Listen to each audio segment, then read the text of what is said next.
He's not just funny. He's not just a satirist of the highest rank.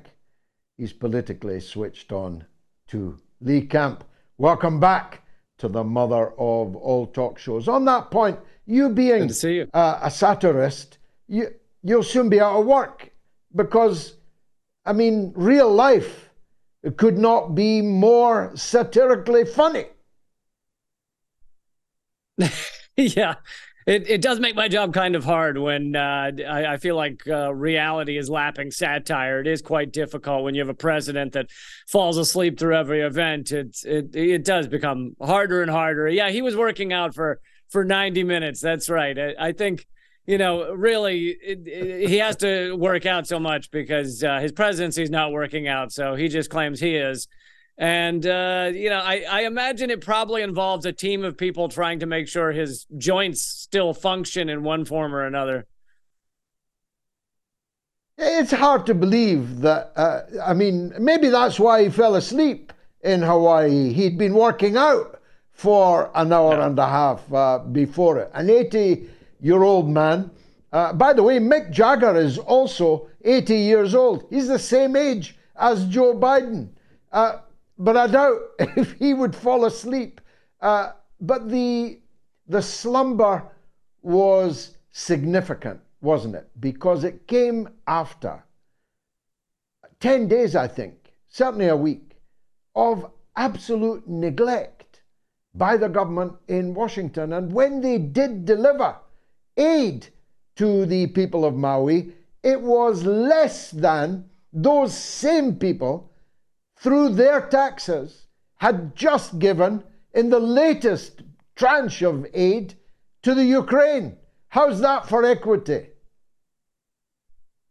Yeah, what was it, $700 a house or something like that? It's completely meaningless. Yeah. And let's remember that we have a military budget that's $1 trillion a year. They could make every one of those people who lost their homes a millionaire and not even notice it on the Pentagon's budget. It is disgusting, the neglect, how little Joe Biden has so-called achieved.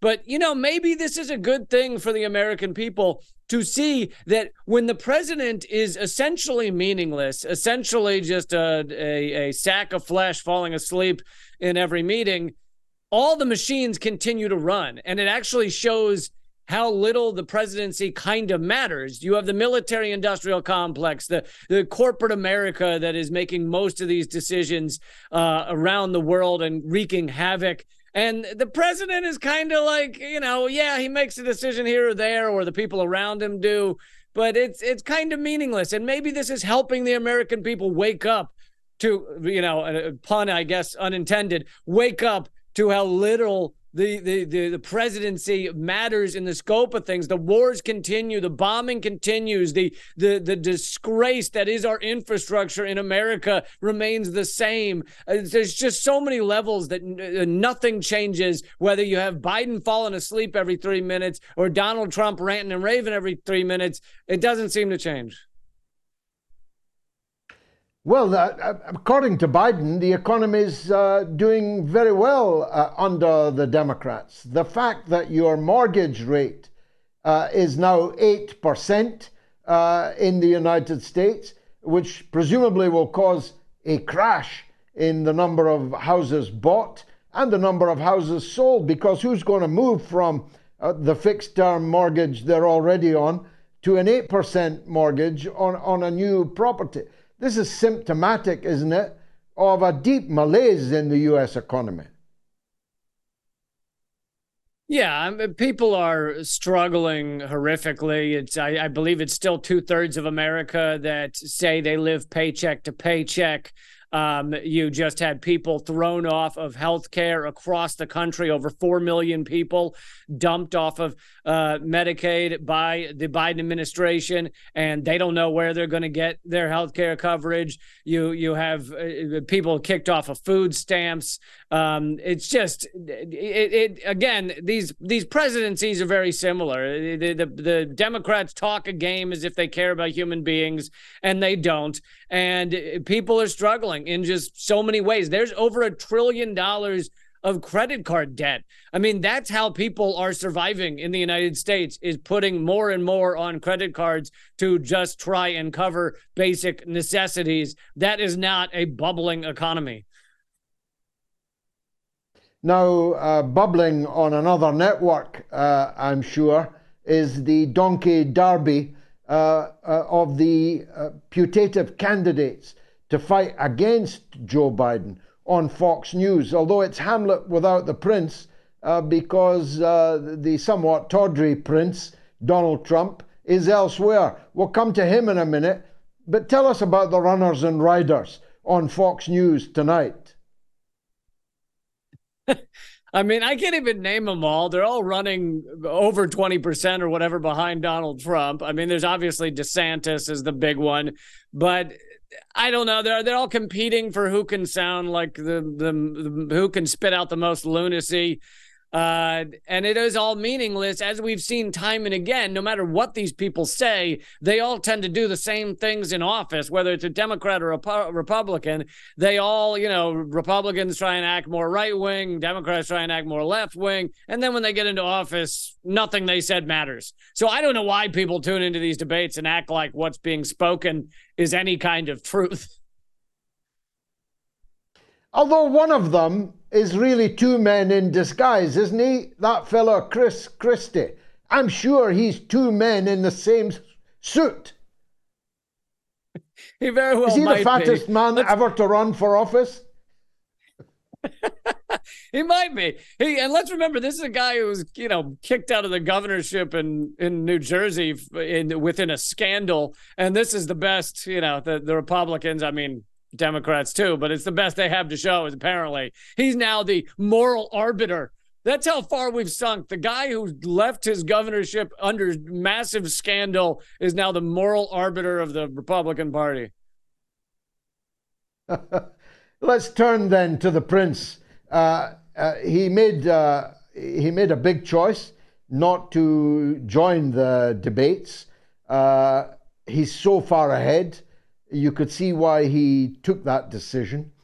And Tucker Carlson's definitely determined to get his own back on Fox News. So their event is clashing directly with the Fox News debate. First of all, who'll win the ratings war on that one? And what are you expecting from Carlson and Trump? Yeah, I bet you Trump probably wins the rating war. I mean, I don't walking around. I live in Baltimore now. Walking around, I don't know if anybody even knows there's a Republican debate happening.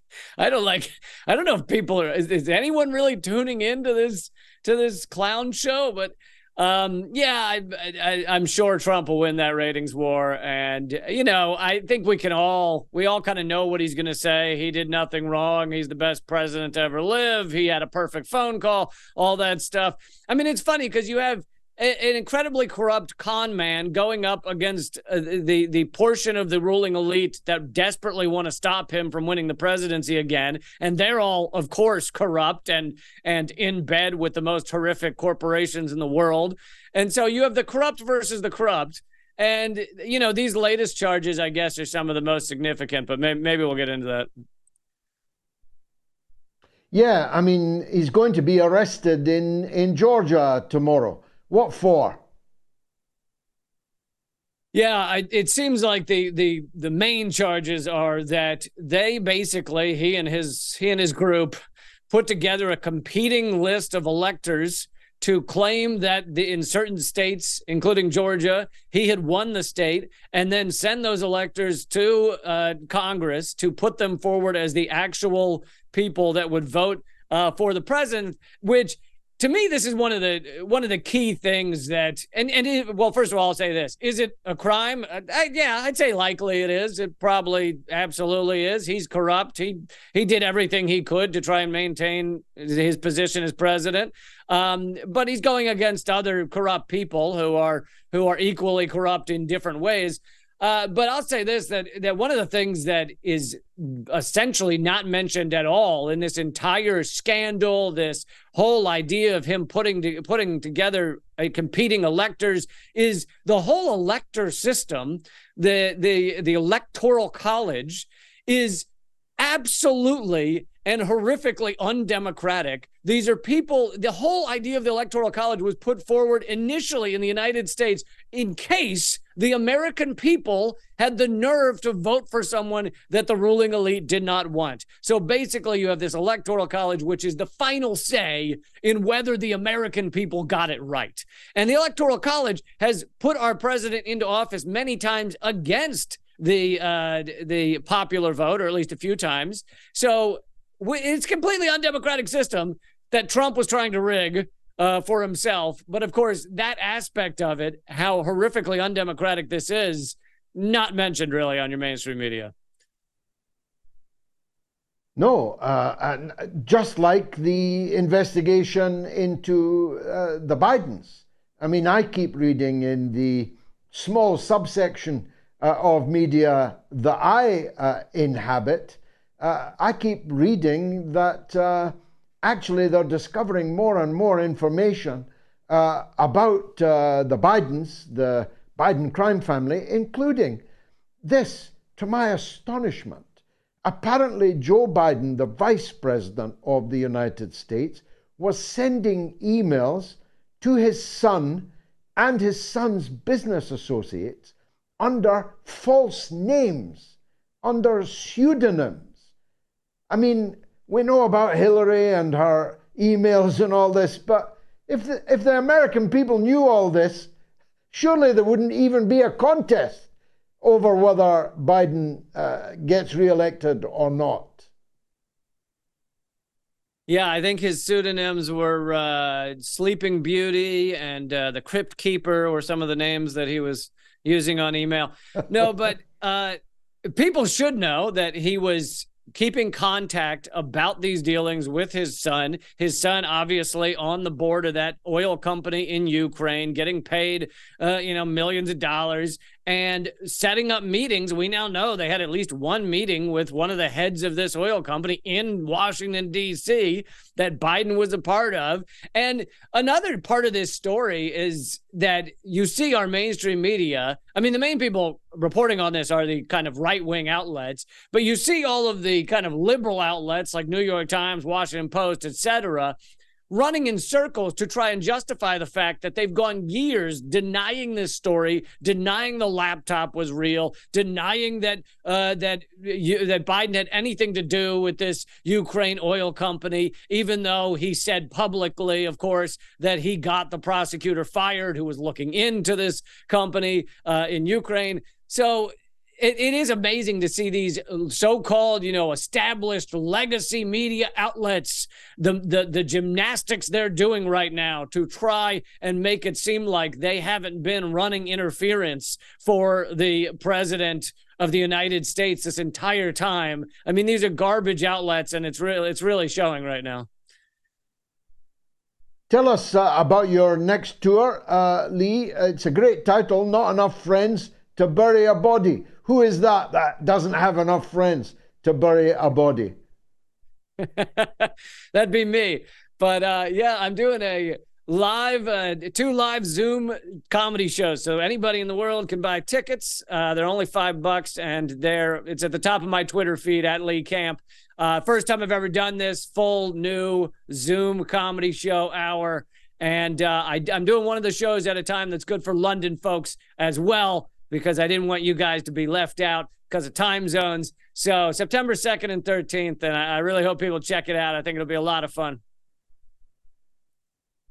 Keep a ticket for me, Lee. I'll definitely be in your audience. A pleasure, as always, remaking our acquaintance. Lee Camp, satirist and comedian of the first order. Get your tickets for his Zoom Comedy Club. That's a new one and worth it. It's only $5.